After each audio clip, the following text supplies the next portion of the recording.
I like to dip, especially during the holidays, because when I dip, you dip, we dip. Anyways, the old coot here coming back at you with another exciting dip recipe.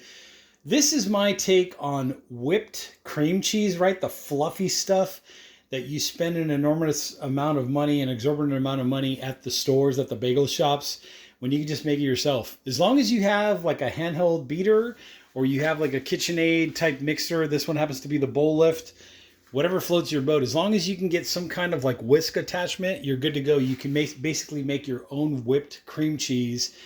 And then you could do it plain or you could flavor it. I like mine flavored, so that's why I'm kind of making it more like whipped cream cheese that's going to be like a spread more than a dip, I'd say.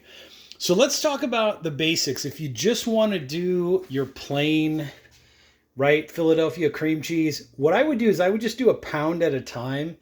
And the key is to leave this out or leave the pound out, like weigh your stuff, but go ahead and leave your pound of cream cheese out for at least a half an hour so it softens, maybe even a little bit longer just so it comes up to room temperature. You would put your pound of cream cheese into your bowl, right? Use your whisk attachment and just set that sucker to maybe like 4 or 5. Right? See on the side, you've got 1, 2, 3, 4, 5, all the way up to 10. I would set it to 4 or 5 initially just to get the initial process going. Then once you see that you're getting more and more air incorporated, go ahead and crank it up to like 6, maybe 7, but I wouldn't go past 7. Basically, you're just trying to introduce air into the cream cheese, and that's what makes it whipped and fluffy. Okay, so in this case, I wanted to make like a holiday type whipped cream cheese spread that has flavoring to it. So here's what I did. There's a pound of cream cheese, right? Took out a pound of cream cheese, put it in a bowl. Then what I did was I took about 2 tablespoons of mayonnaise, put that in here as well.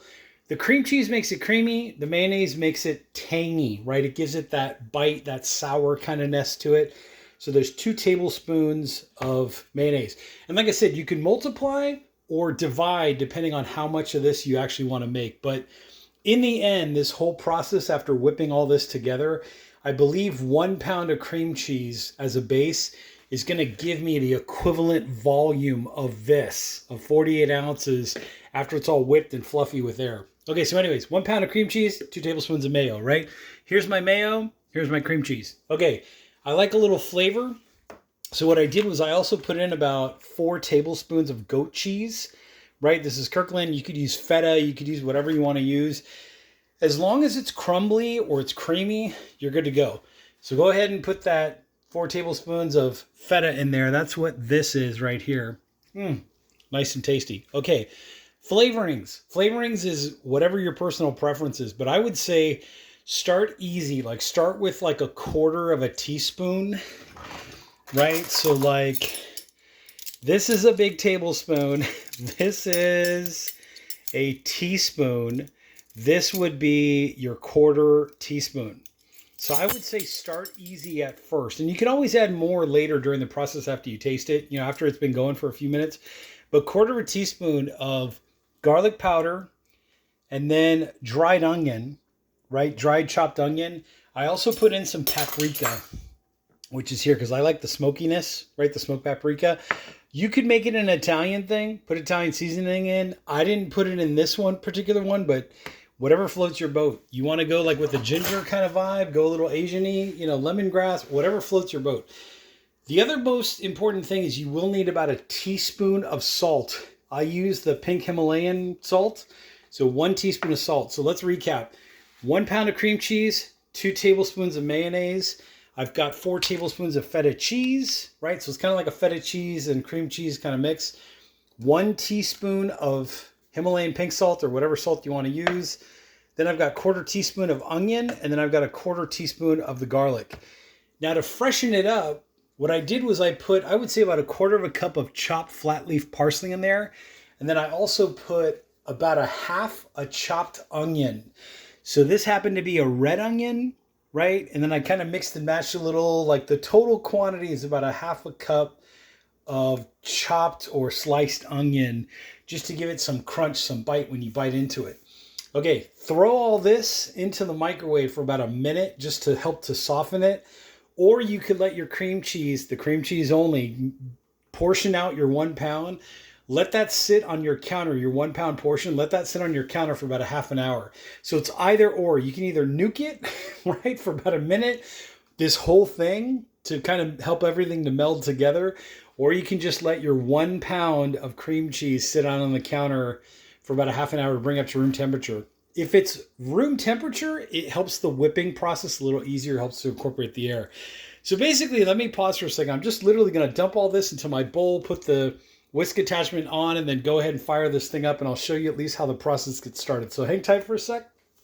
And we're back. Okay, the smell is incredible, by the way. There's the little bit of paprika that I put in there, so you can kind of see what that's doing. There's a little bit of that onion in there, the dried onion, so you can kind of see what that's doing. There's the parsley, the chopped flat leaf parsley I threw in. So basically, I'm just going to lift the bowl. Right, like I said, if you don't have a KitchenAid mixer like this, like a stand mixer, you can use one of those hand beaters. Totally fine, as long as you use the wire attachments, right, or to basically give you the most airiness or fluffiness. You'll just have to do a little more work. You have to hold the button, or if you have an auto lock where you can just hold the hand mixer, it's totally fine. But if you have one of these KitchenAids, it makes life a little easier. I will put links down below in the description, also in the comment section, to like the KitchenAid if you want to go ahead and check one of those out, and maybe some of the other stuff. But anyways, once I'm here now, you want to start slow when you turn this thing on. So I'm just going to go to level 1, like literally 1 or 2. And there's not a whole lot going on here, right? Basically, everything clumps up into one big ball. So now what I can do is now I can go ahead and start adding more power. So I'm going to go ahead and go to like 2 or 3. Let's go to 3. And there you go. So now basically it's sit and wait. Let the machine do the work, right? KitchenAid to aid you in the kitchen. That's basically what this thing is designed to do. So I'm going to let this go for about maybe 4 or 5 minutes until I see that there's a lot of aeration. Even right now, as it looks, even that looks good as a dip to me.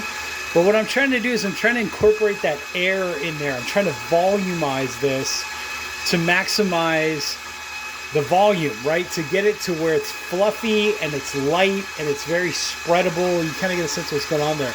So I'll be back probably with another video. Stay tuned for part 2 in this series. Like I mentioned, I will put links below in the description, also in the comment section. I'm the Old Coot, and I'll catch you for part 2 of this video. Okay, and we're back. So we're still on like part 6, or sorry, level 6 on the beating process. Let me go ahead and turn this off, just so I can kind of give you an update of what to do here. So this is the point. We've been letting this go for just about 2 minutes or so. But what I want to do is I want to lower my bowl, and now's the time that you want to start scraping.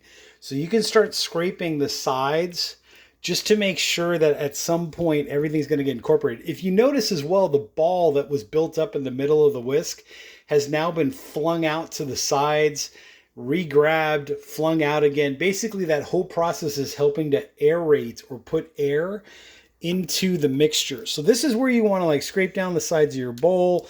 You get the idea. Take this out, put it back, set it aside or whatever. You could, if you had the time, scrape this down so you kind of get a sense of what's going on there.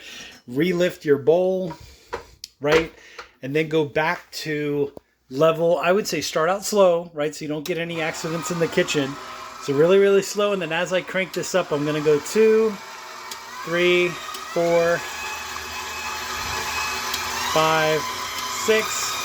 I would say about right here. So I'm going to let this go for about another 4 or 5 minutes. I'm not sure if the video is going to cut. It probably will.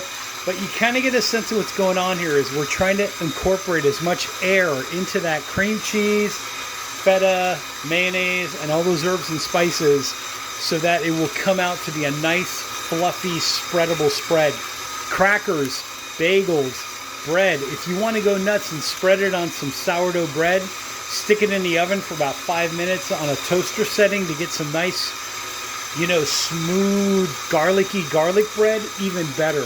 Put some more garlic in there if you have to. Garlic powder, fresh garlic, whatever you can find. Just do your thing. But anyways, you can kind of see there's not a whole lot going on here, and there won't be a lot going on here for about 5 minutes. So let me stop the video here, and I'll come back with a part 2 video shortly. So stay tuned.